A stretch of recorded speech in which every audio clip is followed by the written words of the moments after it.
Assalamualaikum warahmatullahi wabarakatuh. Saya Maslihatul Kamilia. Saya akan mempresentasikan tugas sejarah Indonesia SMA Negeri 1 Ngondang Wetan, yaitu menganalisis peninggalan budaya dari Kerajaan Kediri. Kelompok 2, kelas 10 bahasa. 1. Maslihatul Kamilia absen 16, 2. Solihah Bella absen 31, 3. Inmayandani Ilvana absen 9, 4. Aditya Bagaskara absen 1, 5. Muhammad Maulidil Ula absen 20, 6. M. Royhan Firdaus absen 13, Guru Budidin Rahmawati SPD. Kerajaan Kediri. Kerajaan Kediri merupakan kelanjutan dari Kerajaan Wangsa Isyana atau Kerajaan Medang Kamulan. Kerajaan Kediri atau Kerajaan Panjalu adalah salah satu kerajaan Hindu yang ada di wilayah Jawa Timur. Kerajaan ini berpusat di kota Daha yang terletak di sekitar kota Kediri sekarang. Kerajaan Kediri berdiri dari tahun 1042 dan akhirnya runtuh pada tahun 1222. Peninggalan masa berdirinya Kerajaan Kediri. Selama masa pertumbuhan dan perkembangan Kerajaan Kediri mempunyai beberapa peninggalan yang merupakan bagian dari unsur-unsur budaya dan juga menjadi bukti bahwa Kerajaan Kediri pernah ada dan menjadi bagian dari negara Indonesia. Peninggalan Kerajaan Kediri, beberapa di antaranya masih ada hingga sekarang dan ditetapkan sebagai benda bersejarah yang dilindungi oleh undang-undang oleh pemerintah Indonesia. Melalui artikel ini juga dipaparkan beberapa peninggalan Kerajaan Kediri yang terdiri dari candi, prasasti, dan kitab-kitab yang akan dibahas satu persatu. Candi peninggalan masa Kerajaan Kediri. 1. Candi Penataran. Candi Penataran adalah candi peninggalan Kerajaan Kediri yang terletak di lereng Gunung Kelut. Lebih tepatnya, candi ini terletak di bagian barat daya Gunung Kelut dan berada di sebelah utara Kota Blitar, Provinsi Jawa Timur. Berdasarkan penelitian, candi ini dibangun pada kisaran abad ke-12 hingga abad ke-14 pada tahun Masehi. 2. Candi Tondowongso. Candi kedua peninggalan Kerajaan Kediri adalah Candi Tondowongso. Candi ini baru ditemukan oleh masyarakat yang kemudian dilanjutkan pada proses eksplorasi pada tahun 2007. Candi Tondowongso terletak di wilayah Kecamatan Gurah yang merupakan bagian dari Kota Kediri, Provinsi Jawa Timur. Diperkirakan candi ini dibangun pada abad ke-9 pada tahun Masehi. 3. Candi Gurah. Candi Gurah adalah peninggalan Kerajaan Kediri berbentuk candi yang ditemukan pada tahun 1957. Candi Gurah terletak di salah satu bagian dari Kecamatan Kediri, Provinsi Jawa Timur. Jika dilihat dari Candi Tondowongso, letak Candi Gurah hanya berjarak 2 km dari letak Candi Tondowongso. 4. Candi Tuban. Candi Tuban adalah candi peninggalan Kerajaan Kediri yang terletak di kota Tuban, Provinsi Jawa Timur. Namun sayangnya, candi ini sudah tidak terawat karena ketika ditemukan, candi ini hanya berupa reruntuhan-reruntuhan saja. Oleh karena itu, pemerintah setempat menutup Candi Tuban dengan tanah dengan terpaksa karena sudah tidak mungkin lagi untuk dilakukan perbaikan dan pembangunan terhadap candi ini. 5. Candi Mirigambar. Candi Mirigambar merupakan candi peninggalan Kerajaan Kediri yang terletak di Desa Mirigambar, Kecamatan Sumbergempol, Tulungagung, Provinsi Jawa Timur. Menurut penelitian, Candi Mirigambar diperkirakan dibangun pada kisaran tahun 1214 hingga 1310 pada tahun Saka. Prasasti peninggalan masa Kerajaan Kediri. 1. Prasasti Kamulan. Prasasti Kamulan merupakan prasasti peninggalan Kerajaan Kediri yang berisi tentang sejarah berdirinya Kabupaten Trenggalek. Prasasti ini ditemukan di Kabupaten Trenggalek, Jawa Timur, tepatnya di Desa Kamulan. 2. Prasasti Galunggung.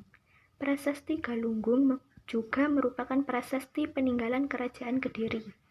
Pada prasasti ini terpahat tulisan Jawa kuno yang sangat sulit dibaca karena prasasti tersebut telah mengalami pengerobosan di bagian tulisan-tulisan tersebut.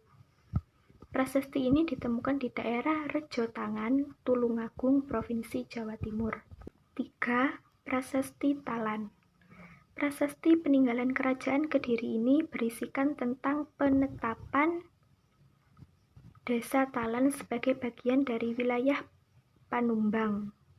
Prasasti ini sendiri ditemukan di Blitar, Provinsi Jawa Timur, tepatnya di Desa Gurit. 4. Prasasti Jaring. Prasasti Jaring merupakan prasasti peninggalan Kerajaan Kediri yang berisikan tentang dikabulkannya segala keinginan penduduk duku atau desa Jaring yang dilakukan oleh Senopati Sarwajala. Prasasti ini ditemukan di daerah hutan Lodaya, Jawa Timur oleh Thomas Raffles. 5. Prasasti Panumbangan. Prasasti Panumbangan merupakan prasasti peninggalan Kerajaan Kediri yang berisi tentang ditetapkannya daerah Panumbang menjadi daerah atau desa yang bebas pajak. 6. Prasasti Sirah Keting.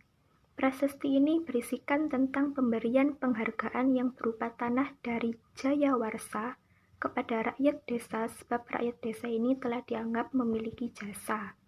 7. Prasasti di Tulungagung dan Kertosono. Kedua prasasti ini berisi tentang masalah keagamaan. Kedua prasasti ini berasal dari Raja Kameswara. 8. Prasasti Ngantang. Prasasti ini berisi tentang pemberian hadiah berupa tanah yang dibebaskan dari pajak oleh Jayabaya. Prasasti ini ditujukan buat rakyat desa Ngantang sebab telah mengabdi buat kemajuan Kediri. 9. Prasasti Padelegan. Bahasa yang digunakan dalam prasasti Padelegan adalah bahasa Jawa kuno. Prasasti ini dibuat pada tahun 1038 Saka atau lebih tepatnya 11 Januari 1117 Masehi. Pembuatan prasasti ini ditujukan sebagai kebaktian desa Padelegan di masa itu kepada pemerintahan Raja Kameswara. 10. Prasasti Ceker. Prasasti ini berisi tentang anugerah raja yang diberikan kepada penduduk desa Ceker sebab telah mengabdi buat kemajuan Kerajaan Kediri. Kitab-kitab peninggalan Kerajaan Kediri. 1. Kitab Kakawin Baratayuda. Berisi gambaran terjadinya perang saudara antara Panjalu melawan Jenggala yang digambarkan dengan perang antara Kurawa dengan Pandawa yang masing-masing merupakan keturunan Barata. 2. Kitab Krisnayana. Isinya mengenai perkawinan antara Krishna dan Dewi Rukmini. 3. Kitab Gatot Kaca Sraya yang menceritakan kisah Gatot Kaca. 4. Kitab Sumana Santaka. Isinya menceritakan kutukan Harini sebagai bidadari dari Kayangan. 5. Kitab Smaradahana. Isinya menceritakan tentang sepasang suami istri Semara dan Rati yang menggoda Dewa Siwa yang sedang bertapa. Keduanya terkena kutuk dan mati terbakar oleh api atau dahana karena kesaktian Dewa Siwa. Akan tetapi, kedua suami istri itu dihidupkan lagi dan menjelma sebagai Kameswara dan permaisurinya. 6. Kitab Lubdaka. Ditulis oleh Empu Tanagung pada zaman Raja Kameswara. Isinya tentang seorang pemburu bernama Lubetka. Ia sudah banyak membunuh. Pada suatu ketika, ia mengadakan pemujaan yang istimewa terhadap Siwa, sehingga rohnya yang seharusnya masuk neraka menjadi masuk surga. 7. Kitab Hariwangsa. Pengarangnya adalah Empu Panuluh. Hariwangsa memiliki arti garis keturunan atau silsilah dari Sang Hari atau keturunan Wisnu. Kitab ini dibuat pada tahun 1135 sampai 1157 Masehi atau pada masa kepemimpinan Prabu Jayabaya. 8. Kitab Lingwaitaita. Kitab yang menceritakan kehidupan dan keadaan pemerintahan di istana atau benteng selama Kerajaan Kediri. 9. Kitab Mahabharata. Menceritakan pertikaian antara keturunan Raja Bharata dari Hastinapura, yakni Pandawa sebagai pihak kebaikan melawan pihak Kurawa sebagai pihak kebatilan. 10. Kitab Arjuna Wiwaha ditulis oleh Empu Kanwa pada masa pemerintahan Prabu Airlangga yang memerintah di Jawa Timur dari tahun 1019 sampai dengan 1042 Masehi. Sedangkan Kakawin ini diperkirakan digubah sekitar tahun 1030. Kitab Arjuna Wiwaha menceritakan sang Arjuna ketika ia bertapa di Gunung Mahameru. Lalu ia diuji oleh para dewa dengan dikirim 7 bidadari. Bidadari ini diperintahkan untuk menggodanya. Para bidadari tidak berhasil menggoda Arjuna, maka Batara Indra datang sendiri menyamar menjadi seorang Brahmana tua. Mereka berdiskusi soal agama dan Indra menyatakan jati dirinya dan pergi. Lalu setelah itu ada seekor babi yang datang mengamuk dan Arjuna memanahnya. Tetapi pada saat yang bersamaan ada seorang pemburu tua yang datang dan juga memanahnya. Ternyata pemburu ini adalah Batara Siwa. Setelah itu Arjuna diberi tugas untuk membunuh Niwataka Waca, seorang raksasa yang mengganggu kayangan. Arjuna berhasil dalam tugasnya dan diberi hadiah boleh mengawini 7 bidadari ini. Jangan biarkan sebuah sejarah terlupakan, karena ia adalah warisan berharga bagi generasi mendatang.